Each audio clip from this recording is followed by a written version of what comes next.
పార్వతీపురం, మన్యం జిల్లాలో అకాల వర్షాలతో నేల కొరిగిన మొక్కజొన్న పంట లబోదిబో అంటున్న రైతులు. అకాల వర్షంతో 30 ఎకరాల్లో మొక్కజొన్న పంట నష్టం. పార్వతీపురం, మన్యం జిల్లా జియమ్మ వలస మండలంలో గురువారం కురిసిన అకాల వర్షానికి మండల వ్యాప్తంగా 9 ఎకరాల్లో మొక్కజొన్న పంట నాశనమైంది. ఇటికి గ్రామానికి చెందిన రైతు వావిలిపల్లి కురువినాయుడు తన 3 ఎకరాల మొక్కజొన్న పంట పూర్తిగా దెబ్బతిన్నట్లు ఆవేదన వ్యక్తం చేశారు. అకాల వర్షం వల్ల తీవ్రంగా నష్టపోయిన తాను ప్రభుత్వ సహాయం అందించాలని రైతు కురుమినాయుడు కోరారు. పంట నష్టం వల్ల పెట్టుబడులు కూడా తిరిగి రావటం కష్టంగా మారిందని వాపోయారు. ఈ విషయంపై మండల వ్యవసాయ అధికారి విజయభారతి మాట్లాడుతూ పంట నష్టంపై నివేదిక సిద్ధం చేసి ఉన్నతాధికారులకు పంపిస్తామని తెలిపారు.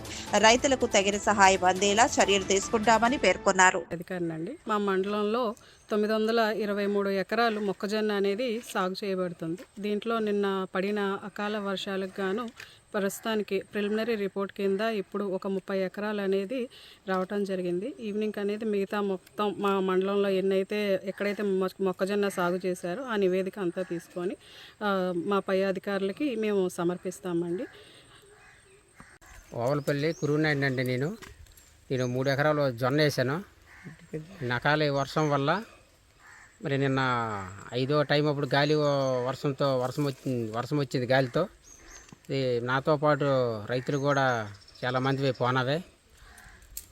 కానీ వర్షం వల్ల మాకు ఏదో సహాయం చేస్తారని ప్రభుత్వము మేము కోరుతున్నామండి. జియ్యమలస మండలం, ఇటిక జియ్యమలస మండలము, మన్యం జిల్లా.